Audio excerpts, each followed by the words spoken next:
জীবনে এত টাকা পয়সা কামিয়ে কি হবে? কালকে হঠাৎ করে আমি কাজের থেকে আসার সময় রাত 8টা বাজে। এই সময়টাতে আমি দেখলাম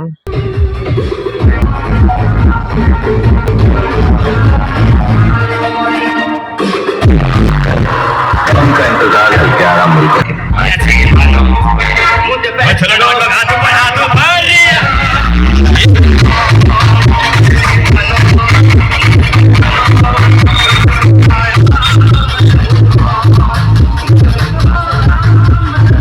রাস্তাঘাটে মানুষের আনন্দ জিনিসটা মনে হয় তারাই উপভোগ করতেছে, অথচ দিন শেষে আমরা এত টাকা পয়সা কামিয়ে কোনো আনন্দ করতে পারতেছি না। ঠিক আছে, আমরা মুসলিম মানুষ, আমাদের বছরে দুইবার আনন্দের জায়গা আসে। হ্যাঁ, দুইবার ঈদে। ঠিক আছে, আর এদিকে যদি লক্ষ্য করেন, হ্যাঁ, এগরে 12 মাসে 13টা ফুর্তি। ঠিক আছে, কিন্তু ওরাও তো মানুষ, আমরাও মানুষ। হ্যাঁ, আমরা কি করি? আমরা খালি টাকার পিছনে ছুটি। আমাদের যত টাকা হয় আরো ততই লাগে, ততই লাগে। দিন শেষে আপনি একটা কথা চিন্তা করেন তো, এই টাকা পয়সা, সয় সম্পত্তি, ধন সম্পত্তি আপনার সাথে কি যাবে? হ্যাঁ, কোন তো। আমি আপনাদের সবাইকে বলি, আপনি দিন থাকতে যতটুকু পারেন এনজয় করেন। ঠিক আছে, এই মানুষগুলা এই মানুষগুলার দিকে যদি লক্ষ্য করেন, দেখেন আমি অবাক হয়ে গেছি গিয়া। কত বাদ্য বাজান, কত ঢোল বাজান, আরো কি বড় বড় গরু, মানে এনজয়, আলাদাই একটা ফুর্তি।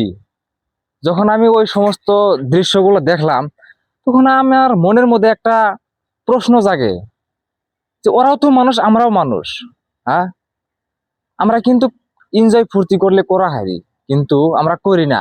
কারণ ওই যে টাকা থাকতেও আমরা বলি টাকা নাই, টাকা নাই। এটাই ঠিক আছে। তো আমি সবাইকে বলি যে দিন থাকতে এনজয় করেন। একটা সময় দেখা যাবে যে আপনার টাকা হবে ঠিক, কিন্তু এনজয় করার দিনটা আর থাকবে না। কারণ ওই যে তখন আপনি বুড়া হয়ে যাবেন। ঠিক আছে, দিন থাকতে এনজয় করেন। হ্যাঁ, ভবিষ্যতে যাতে না পস্তাইতে হয় আপনাকে। ঠিক আছে, এত টাকা পয়সা, গাড়ি বাড়ি, সয় সম্পত্তি দিয়ে কি হবে? হ্যাঁ, দুনিয়ার টাকা পয়সা দুনিয়াতে শেষ করে থেকে যান নাকি? আমার কথা হলো এটাই। যাই হোক, ছোট ভাইটা আপনাদেরকে ভুল পরামর্শ দেখ আর শুদ্ধ পরামর্শ দেখ। আমার নিয়মে আমার নিয়মে আমি যতদিন বাইসা থাকি, যত টাকা কামাই করি, দুনিয়াতে শেষ করে খেয়ে যাবো। ঠিক আছে, এটাই হলো আমার কথা। আমি পরবর্তী নিয়ে ভাবি না যে আজকে আমার হয়তো টাকা আছে, আজকে শেষ করলাম, কালকে হয়তো আমি কি দিয়ে শুনবো। এটার রিজিকের মালিক তো আল্লাহ। আল্লাহ তাআলা যদি আপনাকে পাঠিয়েছে, আপনার রিজিকও সে দিবে। ঠিক আছে, তো সবাই ভালো থাকবেন, সবার জন্য শুভকামনা। আসসালামু আলাইকুম।